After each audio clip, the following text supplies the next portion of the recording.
Bonjour et bienvenue dans cette nouvelle vidéo, j'espère que vous allez bien, je suis ravie de vous retrouver aujourd'hui pour un nouvel épisode de podcast. Si vous arrivez ici pour la première fois, je vais me représenter, je m'appelle Coraline, je suis créatrice de patrons et d'accessoires tricot, vous pouvez me retrouver sous le pseudo de Malorai Designs sur Instagram, sur Ravelry aussi et sur mon site maloraidesigns.com. Donc voilà, on se retrouve aujourd'hui pour le 77e épisode de podcast. On va faire un peu le point sur mes projets tricot, un peu de couture. J'ai oublié de prendre mes livres de coloriage, bon, j'irai les chercher après. Je ferai une petite partie coloriage à la fin de la vidéo, pour ceux que ça intéresse pas, comme ça vous pourrez quitter la vidéo avant.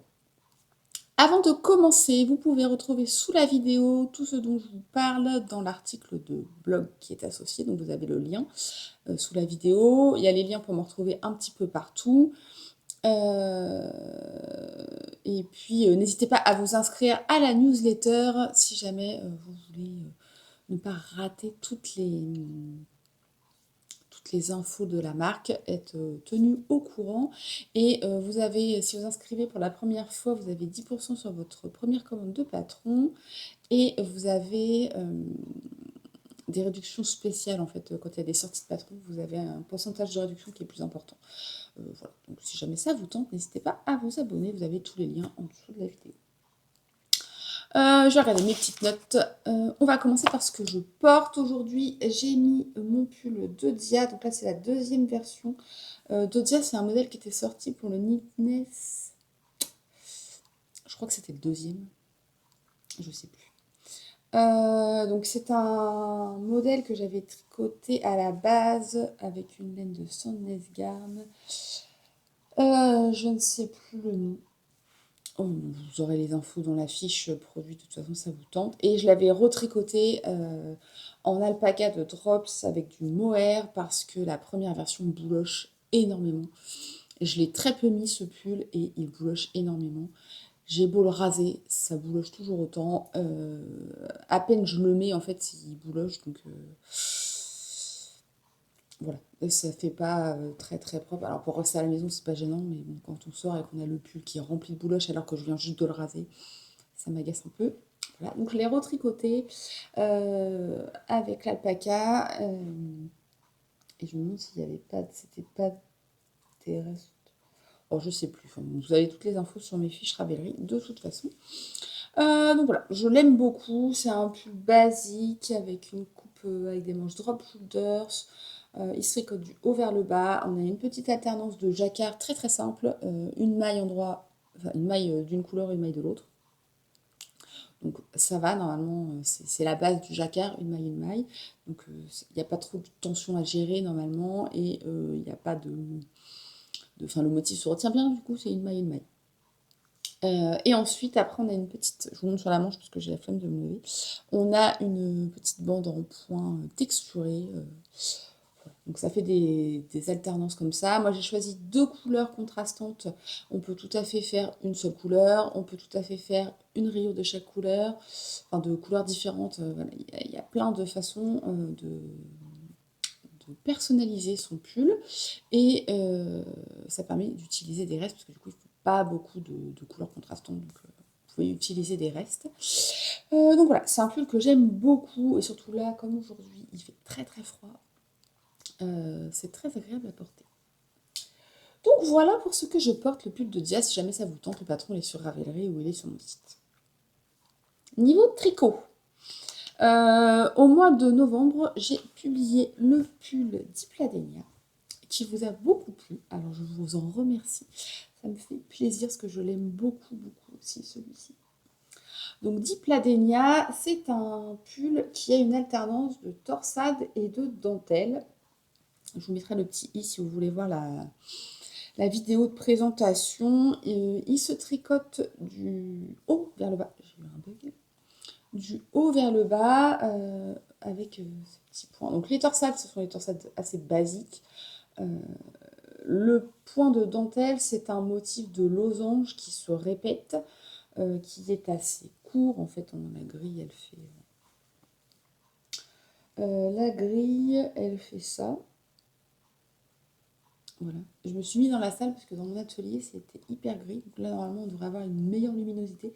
Même si le temps est vraiment très bizarre. Il y a un petit peu de soleil par là et un peu beaucoup de temps très noir par là. Donc je ne sais pas trop ce que ça va donner la luminosité. Donc voilà, le motif, il se retient assez bien quand même. Il n'y a pas trop de difficultés. Il suffit de suivre la grille rang par rang et normalement tout se passe bien.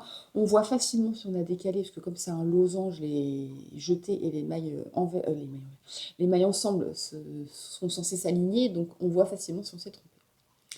Faut pas hésiter après à mettre des marqueurs si besoin, mais comme chaque motif est délimité en fait par les torsades, logiquement on voit assez facilement si on s'est planté ou pas. Donc on commence par tricoter le dos. Donc c'est une drop shoulder, donc on tricote une bande jusqu'à la hauteur d'emmanchure. Ensuite on met en attente et on va venir relever les mailles pour les devants. Donc on commence par le devant gauche, on relève les mailles, on tricote les augmentations d'encolure, on met en attente. On fait pareil pour l'autre côté, on joint après les deux devants ensemble et on joint et on tricote la même hauteur d'emmanchure que le dos et après on joint tout ensemble, on tricote en rond jusqu'en bas du corps et on finit par des côtes de 2. Voilà pour le corps. Quand c'est fait, on fait l'encolure et les manches. Donc l'encolure, on relève des mailles, on tricote en côte de 2.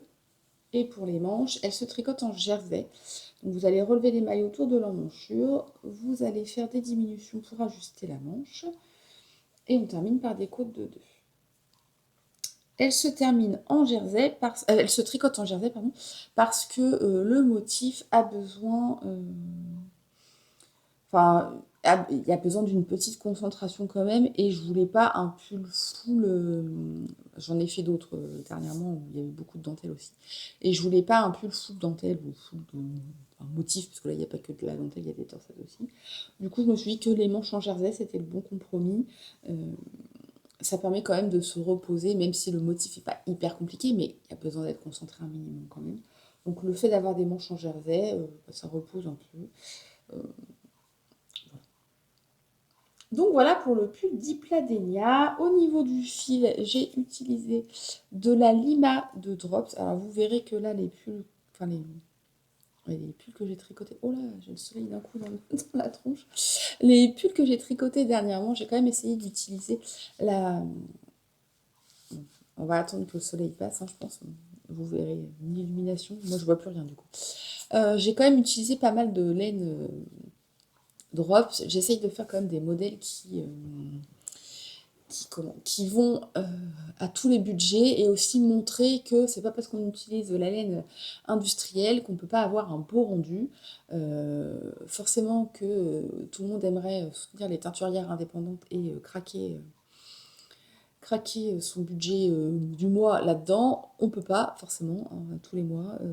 Je sais que ça représente un budget, d'autant plus que celui-ci se tricote en déca. Donc la déca, ça demande plus de fil, forcément, si on veut tricoter soit en fingering double. Voilà, les écheveaux de déca sont plus chers. Donc voilà, j'essaye d'utiliser un peu tout. Voilà, dans mes modèles, il y a un peu de tout. Et c'est pas parce que moi j'ai utilisé une laine artisanale de teinturière indépendante que vous pouvez pas avoir un beau rendu avec une laine industrielle.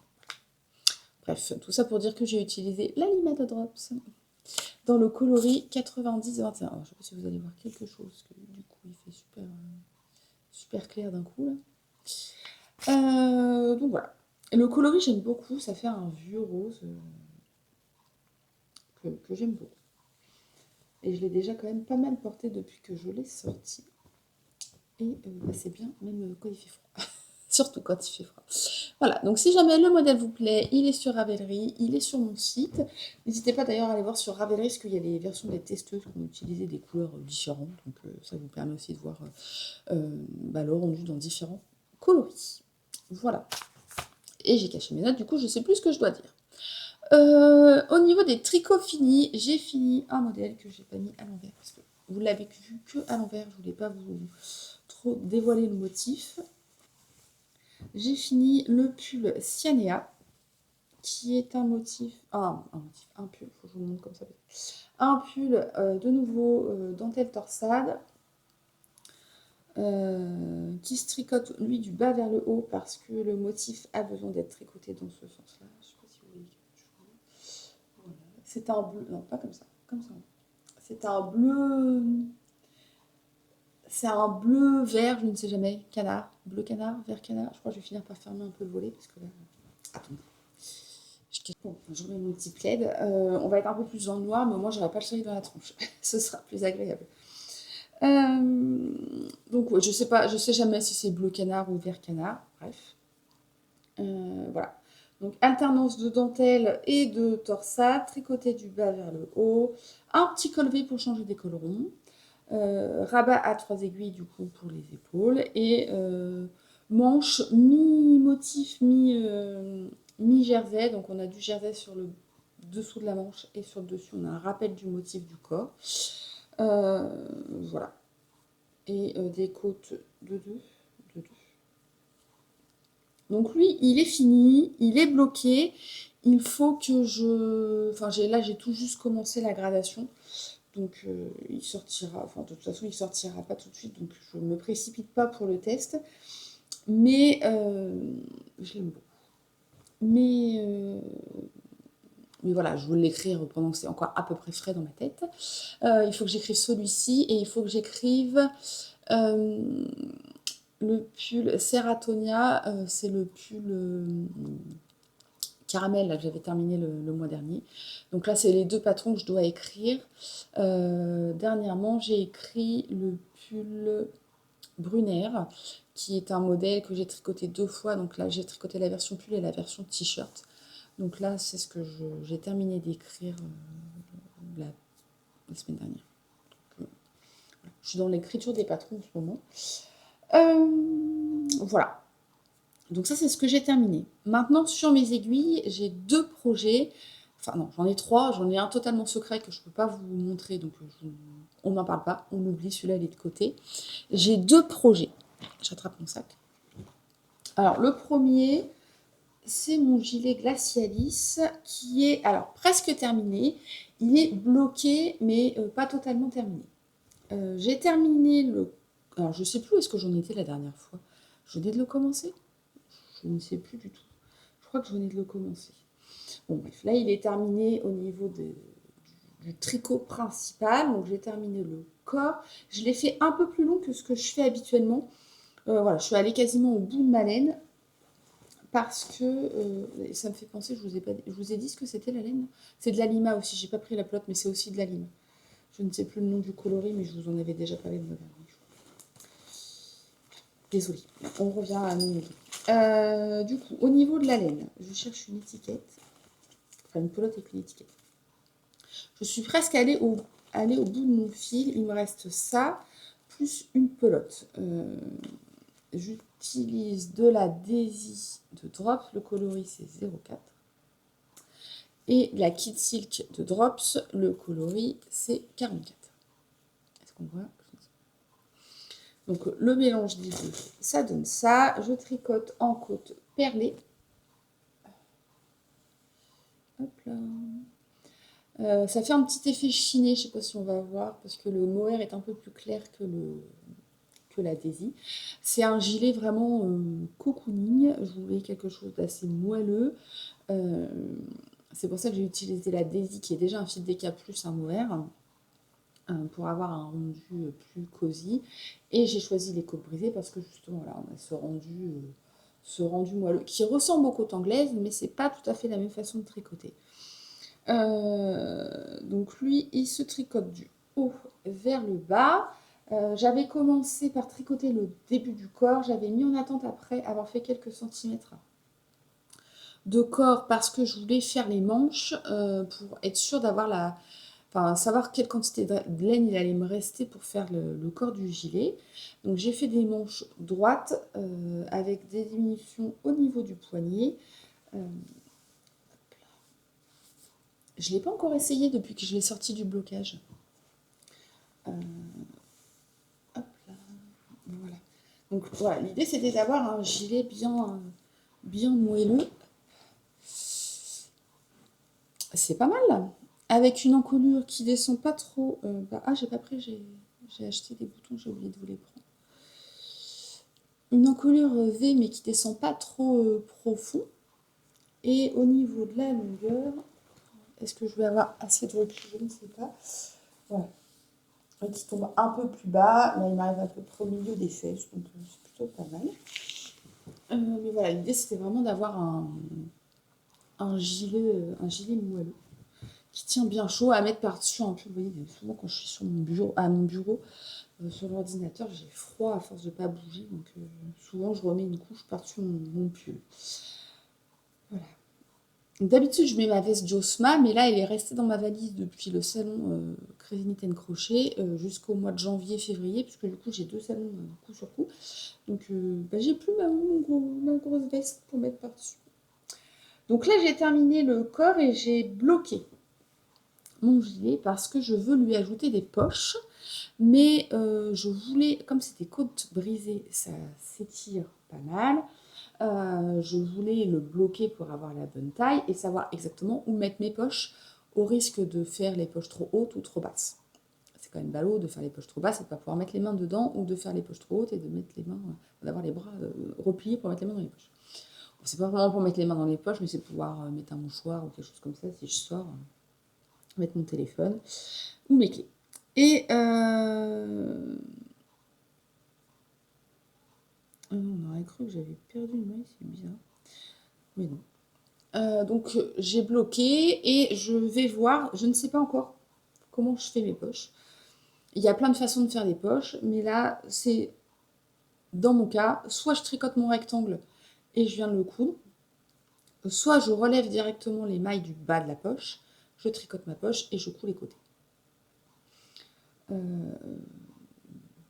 J'ai pas encore tranché. Là, j'ai sorti du blocage hier. Donc, il a eu du mal à sécher, comme il fait pas très chaud. C'était un peu long. Voilà, donc il faut que je m'occupe de ça, de faire la poche. Il va falloir que je tranche, du coup, de savoir quelle technique je vais utiliser. Je peux le remettre là-dedans. Je l'ai tricoté en 5. Donc ça, c'est 4,5. C'est les aiguilles de... Je vérifie. Ça s'efface à force sur les aiguilles, c'est pénible. Oui, c'est ça, 4,5. Donc, il faut que je fasse ça.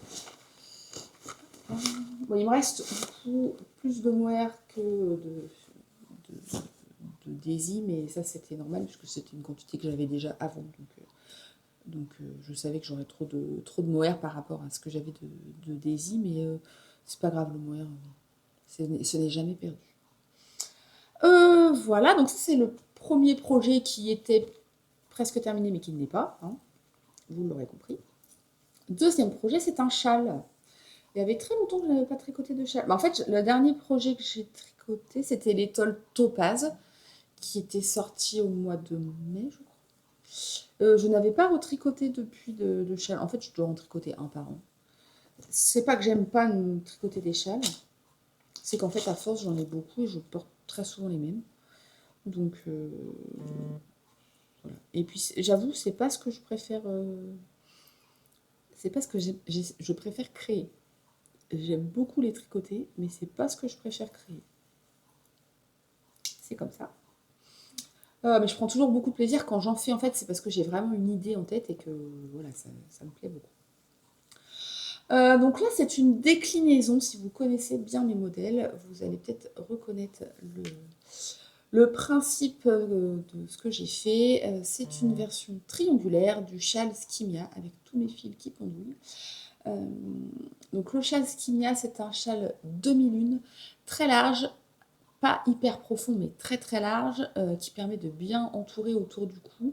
Et on a une alternance de mohair et de fingering, ce qui rend le tout très léger et aérien. Et c'est vraiment le principe du châle, c'est d'avoir quelque chose d'assez léger, mais comme on fait 50 tours autour du cou, ça fait quand même une bonne épaisseur et ça tient bien chaud. Et c'est un modèle qui vous plaît beaucoup. Je l'ai tout le temps avec moi sur les salons et vraiment il vous plaît beaucoup. Et j'avais adoré tricoter, j'avais adoré cette alternance et ce motif de dentelle. Et j'ai le nez qui me chatouille parce que du coup il y a du mohair. J'ai eu envie, ça fait un moment déjà que j'ai l'idée en tête, de faire une version retravaillée, d'utiliser le même principe d'alternance et de motifs, mais dans une forme différente. Et je me suis dit que j'allais faire une version triangulaire, mais pas, vous savez, pas triangulaire, forme de chat classique, triangulaire où on n'a pas 50 milliards de mailles sur les aiguilles. Voilà. Donc je suis partie sur cette forme triangle, un triangle rectangle. Donc on n'augmente que d'un seul côté. Donc on part d'une pointe, donc j'ai commencé avec le fingering parce que commencer sur le mohair, c'est pas l'idéal. Commencer sur le fingering avec un I-cord tricoté sur les côtés pour faire une jolie finition et que ce soit un peu élastique quand même. Et on fait une alternance, donc point mousse en fingering, point mousse en mohair, une bande de motifs en dentelle en fingering.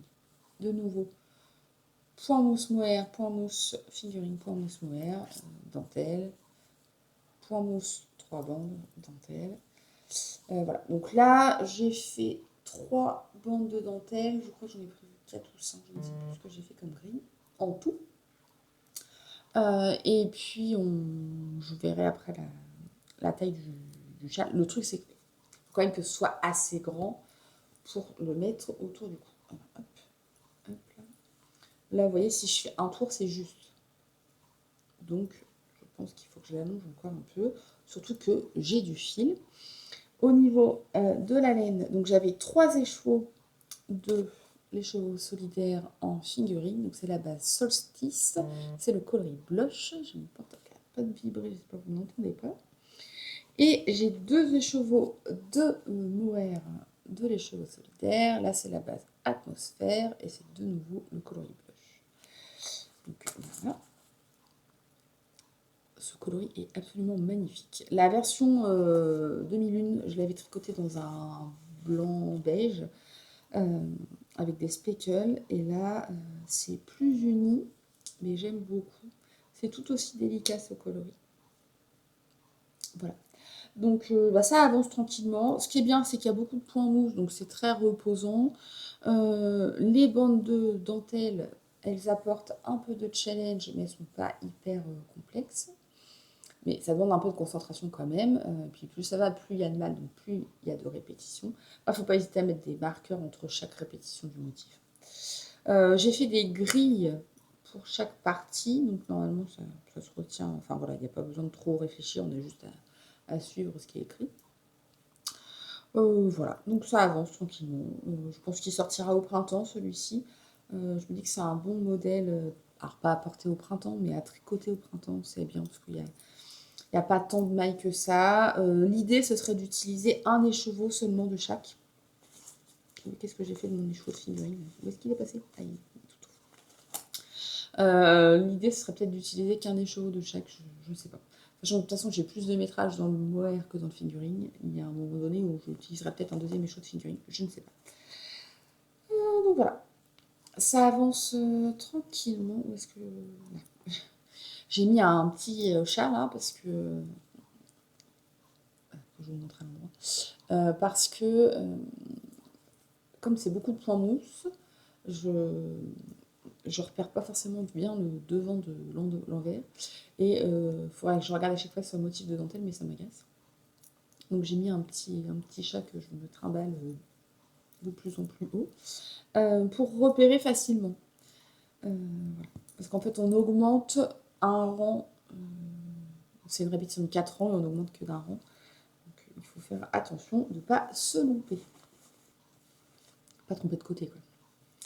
Donc voilà pour ce que j'ai sur mes aiguilles et c'est tout. Je pense monter un projet de jacquard avec notamment un des écheveaux de rose là pour le contrastant. C'est ce qui arrivera, mais ça je vous en parlerai un peu plus dans les coulisses si jamais ça vous tente. Écoutez, bah, c'est tout pour le tricot. Je vous prépare une petite mise à jour de la boutique pour la semaine prochaine, une petite mise à jour de Noël, avec quelques paniers cousus. Donc là, j'ai tout juste terminé avant de filmer de les coudre. J'ai encore les cordons à passer. Je pense que je vais vous faire une petite vidéo dédiée pour vous montrer. Là, je vous les montre comme ça. Je vais sûrement vous faire une petite vidéo dédiée pour vous montrer ce qu'il y aura dans la boutique. J'ai pas fait beaucoup de paniers parce qu'il y en a encore de Noël dans la boutique. Donc il y en a quelques-uns quand même, avec des bases, avec des paillettes comme ça. Et puis, je vous ai fait des petits accessoires. Il y a des stoppers. Il y a des petits anneaux marqueurs. Trop chou. Mais je vais vous refaire une vidéo. Des petits marqueurs trop chou. Voilà. Et puis il y a des petits flocons. C'est ça que je les mette, mais je pense que je ne les ai pas triés. Des petits flocons. Voilà. Donc une petite mise à jour qui aura lieu la semaine prochaine. Donc attendez, je vérifie le numéro pour ne pas vous me tromper. Ce sera le samedi 6 à 10h. Donc voilà, n'hésitez pas à faire un tour dans la boutique le samedi 6 décembre. J'essaierai de vous envoyer les colis le plus rapidement possible. Donc si vous commandez le samedi, je vais essayer que tout parte. Alors, suivant si c'est des colis ou des lettres. Si vous commandez des paniers, ça partira le mardi parce que la poste est fermée le lundi chez moi. Donc pas le choix. Donc ça partira forcément que le mardi. Et si vous commandez juste des lettres, ça partira le lundi. Les lettres, en fait, s'il n'y a que des anneaux marqueurs ou des stoppers, ça part en lettres, donc ça part le lundi. Mais voilà, si jamais c'est des cadeaux que vous voulez faire pour Noël, logiquement, ça devrait arriver. Voilà, si vous commandez le samedi ou le dimanche, moi je prépare les commandes le lundi. Donc ça partira en début de semaine. Normalement, fin de semaine, vous les avez. C'est 48 heures, logiquement, les colis. Voilà, donc voilà pour le tricot, la mise à jour, si jamais ça vous tente, ouais, n'hésitez pas à faire un petit tour. On va parler un peu de coloriage maintenant, donc je vais laisser là tous ceux qui ne s'intéressent pas au coloriage. Merci d'avoir regardé et puis je vous dis à bientôt. Pour ceux que ça intéresse. Niveau coloriage, je n'ai pas acheté de nouveaux livres de coloriage. J'essaie d'avancer au maximum dans ceux que j'ai et ce sera déjà pas mal. J'ai trifouillé le moire, du coup j'en ai plein le nez, c'est très désagréable. Dernièrement, j'ai refait un coloriage dans ce bouquin. Que je le retrouve. J'ai fait celui-ci. Je l'aime trop. Je le trouve très très beau. Je sais pas ce que vous en pensez. Bon, c'est pas parfait. J'ai la bloblotte. Mes filles se moquent de moi. Parce que ça y est, elles sont tombées aussi, elles, dans la passion coloriage. Elles se sont commandées des guangna. Elles ont leur bouquin aussi. Et en fait, elles se moquent de moi parce qu'elles arrivent à faire des traits extrêmement droits. Et moi, j'arrive pas. En fait, je tremble. Je n'arrive pas. J'ai beau poser ma main, toujours je tremble. Donc, c'est jamais hyper droit. Mais bon, on va dire que de loin, ça fait illusion. Forcément, si on regarde de près, c'est loin d'être parfait. Mais bon. Écoutez, moi, ça me convient. Hein. Je fais ce que je peux avec le corps que j'ai. Voilà. Donc, j'ai fait celui-ci. J'ai refait des bisounours. Alors, je sais plus où est-ce que j'en étais dans les bisounours. Je sais plus si je vous avais montré celui-ci. C'était pas le plus simple à faire. Déjà, au début, en fait, je n'avais pas regardé ce que c'était. Donc, je commence et je fais, c'est bizarre. J'avais commencé à faire les ronds, là, puis je fais, c'est bizarre, on croirait des ronds quand même. Avant que je comprenne qu'effectivement, le coloriage se mettait dans ce sens-là et pas dans ce sens. Mais bon, en même temps, le choix de couleur étant dans ce sens-là, je l'aurais mis dans l'autre sens, peut-être que ça m'aurait interpellée. En fait, ce qui est pénible avec les bisounours, c'est qu'il y a toujours des petits cœurs ou des petites étoiles. Bon, les petits cœurs, encore, j'arrive un peu mieux à m'en sortir maintenant. C'est pas parfait, mais c'est pas mal. Par contre, les petites étoiles, ça, je galère toujours autant. Donc, j'ai fait celui-ci et j'ai fait, j'arrive pas à J'ai fait celui-ci, je l'aime beaucoup celui-là. Voilà. Avec encore plein de petits cœurs. Parce que pourquoi pas des petits cœurs. Voilà. Donc voilà. C'est les deux que j'ai fait. Après là, il y a l'air d'avoir pas mal de... Je sais pas si vous allez voir. Il y a l'air d'avoir pas mal de personnages encore dessus. Donc ça, ce sera le prochain. Mais là, je me suis lancée dans un coloriage de ce bouquin qui est magnifique. Mais alors, c'est compliqué. C'est très compliqué. Il y a beaucoup de toutes petites zones. Et beaucoup de nuances de couleurs. Vraiment beaucoup. Donc là, je suis partie sur la première page. Vous voyez, la page est complète. Hein, pour les choix de couleurs, la page est complète. Et j'ai beau avoir les Guangna 288 plus les Lango 240, j'ai encore pas assez de nuances pour faire toutes les couleurs. Il y a encore des couleurs où je suis obligée d'utiliser le même feutre parce que pas assez, quoi. Hop, j'ai changé de page. Pas assez. Là. Pas assez de nuances enfin, dans mes choix.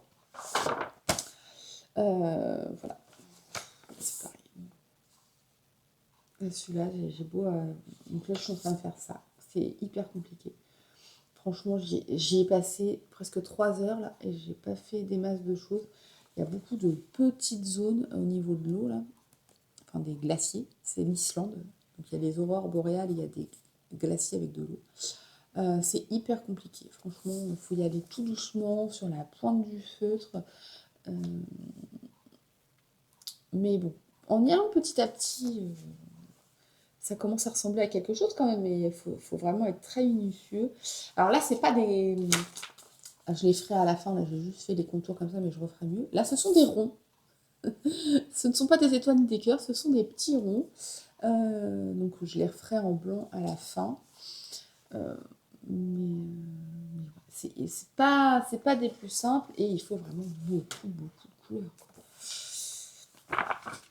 Celui-là que j'avais fait, il y avait quand même moins de choix de couleurs.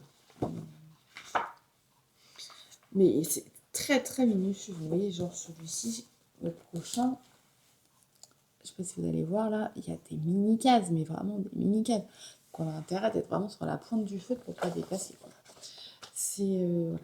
J'avoue que celui-ci est magnifique, mais alors je n'en fais, c'est pas dans celui-là que je vais faire le plus, parce que ça me demande tellement de concentration que c'est pas que j'y prends pas de plaisir, mais moins du coup, parce que faut être tellement minutieux. Et comme j'ai la bleu-bleute, c'est quand même difficile. Donc j'avoue que c'est celui des bisounours qui avance le plus. Celui-ci aussi, mais moins. En fait, celui-ci, j'essaye de respecter les saisons. Donc on a vraiment des thèmes. Voilà, si je vous montre. Là, je vous montre en essayant d'y voir quelque chose. Celui-ci, on est clairement dans l'automne. Donc là, je pense que c'est un des prochains que je vais faire. Là, ça me fait plus penser au printemps ou à l'été. Voilà, il y a vraiment... Celui-ci sera plus l'hiver. Ouais, il y a vraiment des saisons... donc j'essaye de faire en fonction des saisons. Donc, je ne vais pas l'avancer tout le temps, je pense. Parce que justement, je vais faire en fonction des saisons. Donc je pense que je l'aurai encore l'été prochain. Mais bon, il avance quand même parce que c'est un de ceux où j'en ai fait le plus, je pense, avec le bisounours. J'en ai quand même fait pas mal de noms. Donc voilà pour le petit point coloriage. J'espère que cette vidéo vous aura plu. N'hésitez pas à me dire ce que vous en avez pensé dans les commentaires. Comme toujours, ça me fait toujours plaisir d'avoir vos retours. Abonnez-vous à la chaîne si ce n'est pas déjà fait. Et puis, on se retrouve bientôt pour la sortie du patron du mois de décembre. Je vais vous faire une petite vidéo pour la présentation de la collection. Et puis, on se dit à bientôt.